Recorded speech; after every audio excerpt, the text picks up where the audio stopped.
kami mengupdate beberapa hal dan nanti juga ada 2 agenda yang kami lakukan di Polda Metro Jaya sehubungan dengan ditingkatkannya penyidikan ini dengan status ada tersangka. Yang pertama, kami mohon maaf karena saat Pak Roy, Pak Rismon pulang dari pemeriksaan dan tidak tahan, kami belum sempat mengupdate konferensi pers saat itu. Yang jelas yang pertama kami ucapkan terima kasih kepada seluruh rakyat Indonesia yang mendukung klien kami, Pak Rismon, Pak Roy dan yang lainnya. Juga kawan-kawan media karena telah mendukung amplifikasi perjuangan pendampingan Pak Roy untuk mengungkap membongkar ijazah palsu Saudara Joko Widodo dan Pak Rismon juga yang lainnya. Nah, hari ini kami ada 3 agenda. Yang pertama mengupdate kegiatan advokasi, kedua menyerahkan surat permohonan gelar perkara khusus yang sebenarnya dulu pernah kami mintakan di 21 Juli yang lalu tapi belum ditindaklanjuti oleh bagian Kabawasidik di Reskrim Polda Metro Jaya dan nanti kami akan kirim kembali begitu. Namun yang pertama ingin kami tegaskan bahwa tim advokasi telah menetapkan sebelah pihak yang kami beri kewenangan resmi untuk bertindak atas nama tim advokasi dan klien kami. Karena itu kami menghimbau untuk tidak mempercayai siapapun yang mengaku-ngaku bertindak untuk dan atas nama tim juga kasus ini yang berusaha membangun narasi perdamaian dengan siapapun, termasuk ke lembaga manapun. Dan sekali lagi tidak ada perdamaian dengan kepalsuan, tidak ada perdamaian dengan kebohongan, tidak ada kepalsuan dengan ketidakjujuran. Sekali lagi tidak ada kompromi antara al-haq dan al-batil. Sehingga kami tegaskan kepada seluruh rakyat Indonesia, Pak Rismon, Pak Roy dan yang lainnya tetap membersamai aspirasi seluruh rakyat Indonesia yang ingin membuka kasus ini sampai tuntas ke akar-akarnya. Jadi kalau ada pihak-pihak yang mengaku punya kepentingan, punya kapasitas atau mengaku juru bicara atau apapun, termasuk kemarin kami komplain Saudara Faisal Assegaf yang tiba-tiba bicara tentang perdamaian, juga Prof. Jimli Asidiki yang bicara tentang mediasi karena ini kasus pidana, bukan kasus perdata. Kemarin waktu saat kasus perdata Saudara Joko Widodo berulang kali di mediasi justru tidak pernah hadir. Hari ini di kasus pidana yang Saudara Joko Widodo sendiri melaporkan, maka Saudara Joko Widodo harus masuk ke pengadilan. Jadi jangan kemudian membangun narasi untuk mediasi di kasus pidana. Dan kepada tim reformasi Polri, khususnya Komisi Reformasi Polri, semestinya fokus ngurusi institusi Polri, baik mengawasi tentang kinerja, kebijakan, anggaran, SDM, institusional, bukan sibuk ngurusi ijazah Jokowi. Dan salah satu legasi institusi Polri yang perlu dikoreksi adalah gemar melakukan kriminalisasi. Dan karena kriminalisasi itulah hari ini klien kami Pak Roy Suryo dan kawan-kawan menjadi statusnya menjadi tersangka begitu. Jadi sekali lagi jangan lencengkan atau jatuhkan marwah institusi yang baru dibentuk oleh Pak Prabowo untuk mendamaikan ijazah palsu. Sekali ijazah itu diprotes oleh rakyat tidak boleh dihentikan di tengah jalan karena ini harus dituntaskan di era kita, tidak boleh kita wariskan kepada generasi selanjutnya. Yang kedua, terkait gelar perkara khusus, kami sudah mengirim gelar perkara khusus di bagian Wasidik di Polda Metro Jaya 21 Juli yang lalu. Namun sampai hari ini tidak pernah ditindaklanjuti dan kemarin dari penyidik kami disonding untuk menindaklanjuti dan hari ini kami juga akan kembali mengirimkan permohonan gelar perkara khusus yang hari ini kami serahkan kembali ke Biro Wasidik.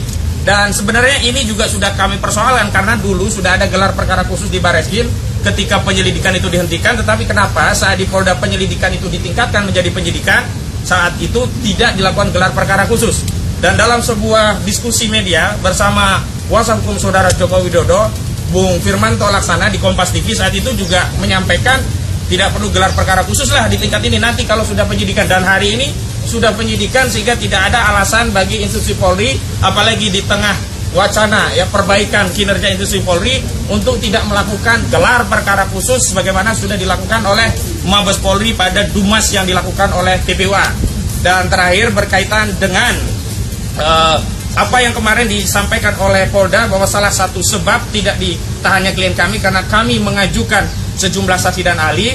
Hari ini kami akan mengirimkan surat secara resmi kepada Direktur Kriminal Umum Polda Metro Jaya tentang sejumlah nama ahli-ahli yang memang sudah kami siapkan, sudah berkomunikasi untuk bisa diperiksa di tingkat penyidikan agar ada kesetimbangan dari keterangan-keterangan ahli. Hanya yang sebelumnya hanya dari penyidik, kami harapkan juga bisa mempertimbangkan keterangan ahli dari kami. Setidaknya ada 4 ahli.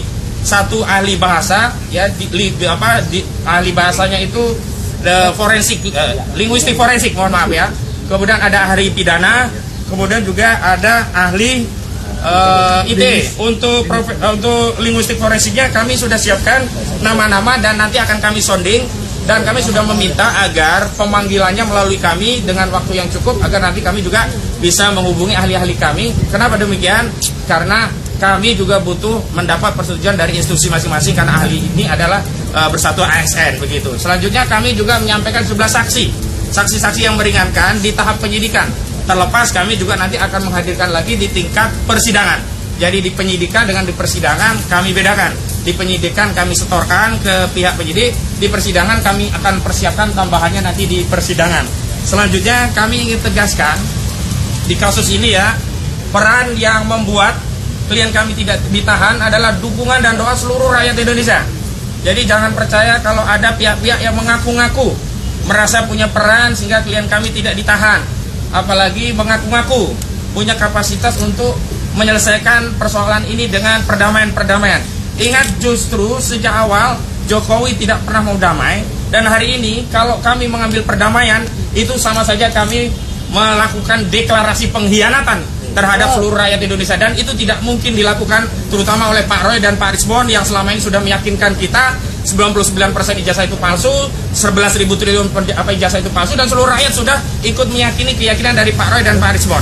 Karena itu mohon doa dukungannya. Kami akan tetap istiqomah konsisten untuk berjuang untuk membersihkan legasi bangsa Indonesia dari dugaan pernah dipimpin oleh seorang presiden berijazah palsu.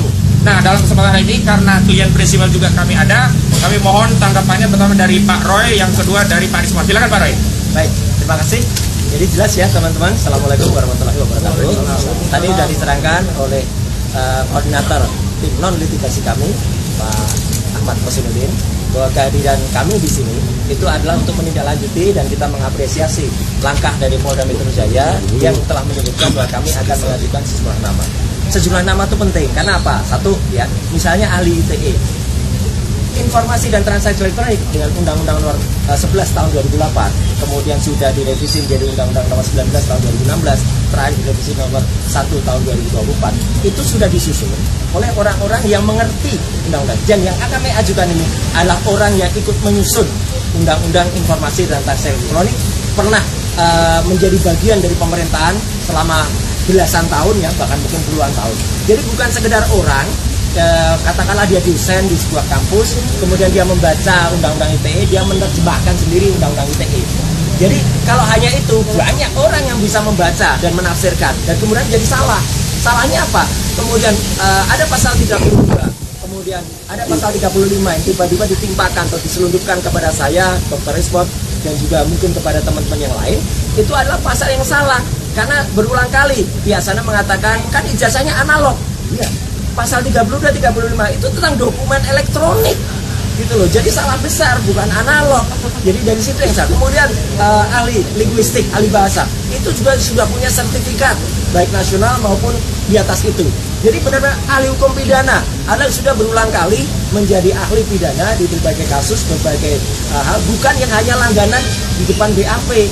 Ya, jadi kami lihat ahli-ahli yang mereka lakukan itu satu ya, tidak pernah berkualifikasi seperti itu, hanya bisa membaca undang-undang, bukan pembuat undang-undang, jadi nggak bisa dong menafsirkan undang-undang. Saya kebetulan yang membuat juga, tapi karena saya dalam hal ini yang diajukan statusnya menjadi tersangka, maka saya nggak bisa. Tapi yang di atas saya inilah orang yang bersama-sama saya dulu, ya, yang dulu ikut dan dia di sisi pemerintah, saya di sisi individu.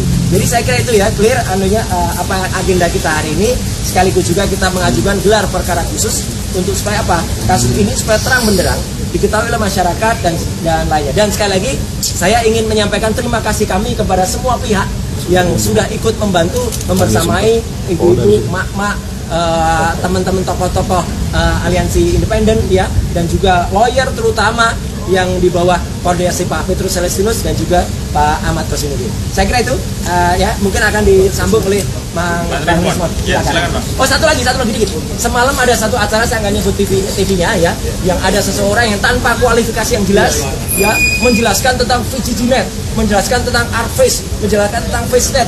Waduh, itu seperti anak kecil yang barusan dapat kuliah sehari, kemudian dia nerangin, dia nggak bisa nerangin kayak kualifikasinya apa gitu loh. Dan pada acara lain sebelumnya antara yang dipandu oleh Bang Karli udah saya bantah itu semuanya. Hanya sayang semalam itu saya kebetulan ada di kebetulan di TV lain gitu loh. Jadi jam yang sama, waktu yang sama, harusnya saya juga ada di situ kan, karena itu geser harinya bukan pada hari biasanya.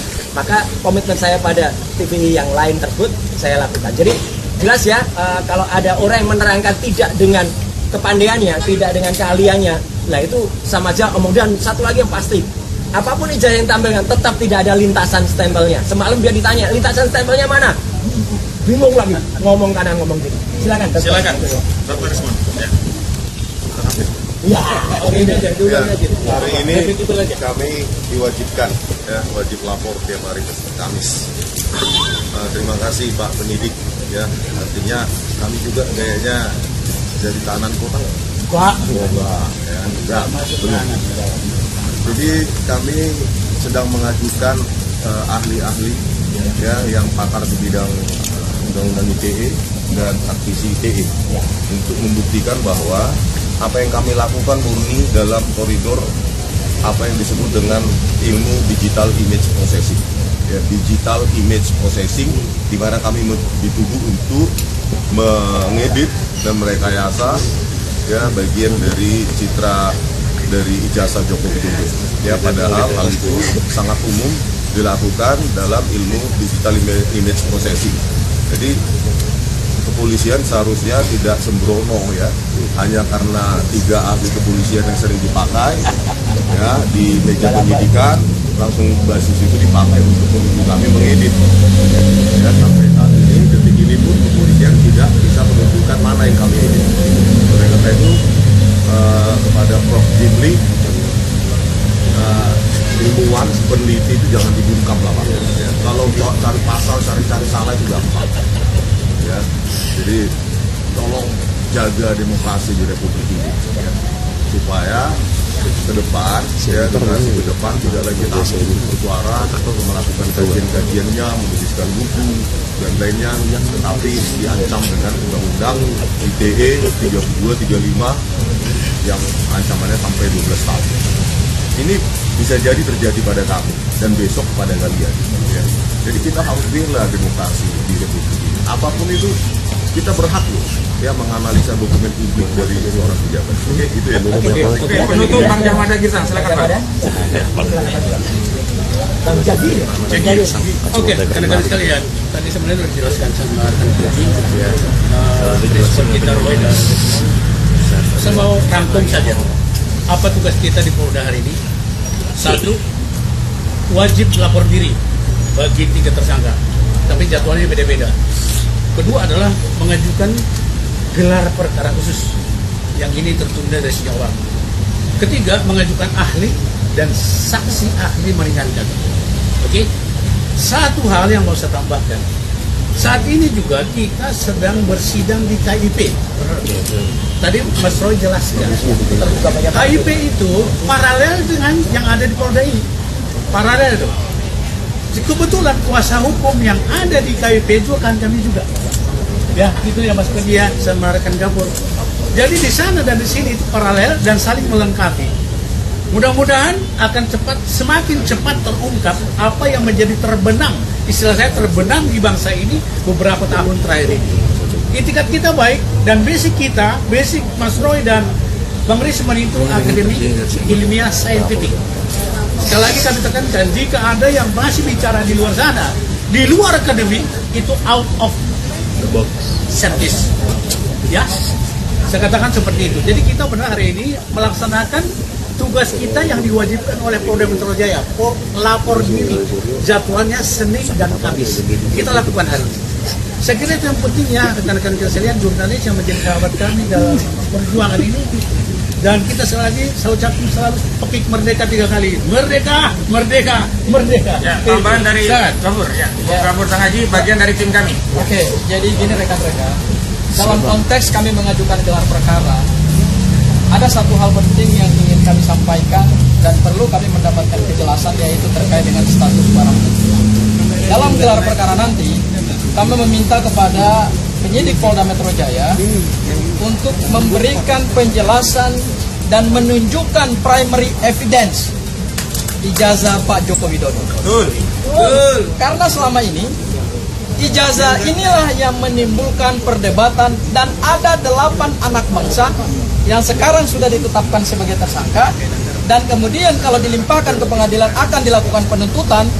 Ini kan sesuatu yang perlu terlebih dahulu diberikan kejelasan oleh penyidik Polda Metro Jaya terkait dengan primary evidence, apakah memang sudah disita oleh Polda Metro Jaya. Dan yang kedua, Mas Roy, Bang Rismon punya kepentingan untuk melihat dan meraba ijazah tersebut.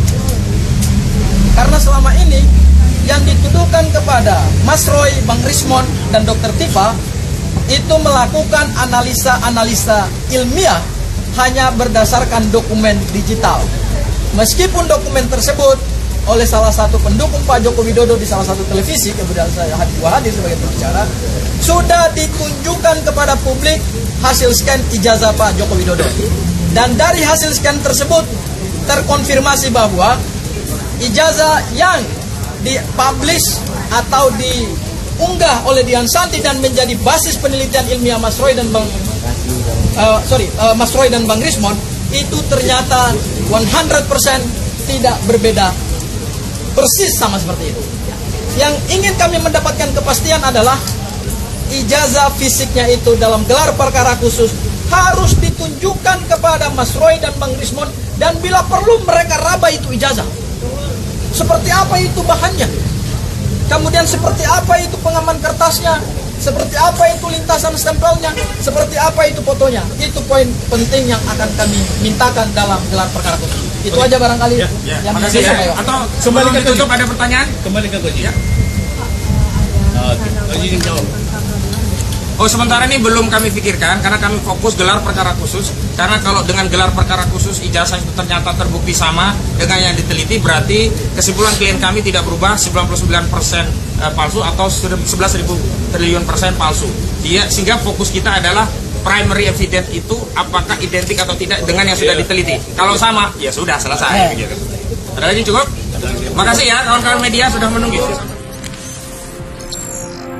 Tribun X menghadirkan lokal menjadi Indonesia.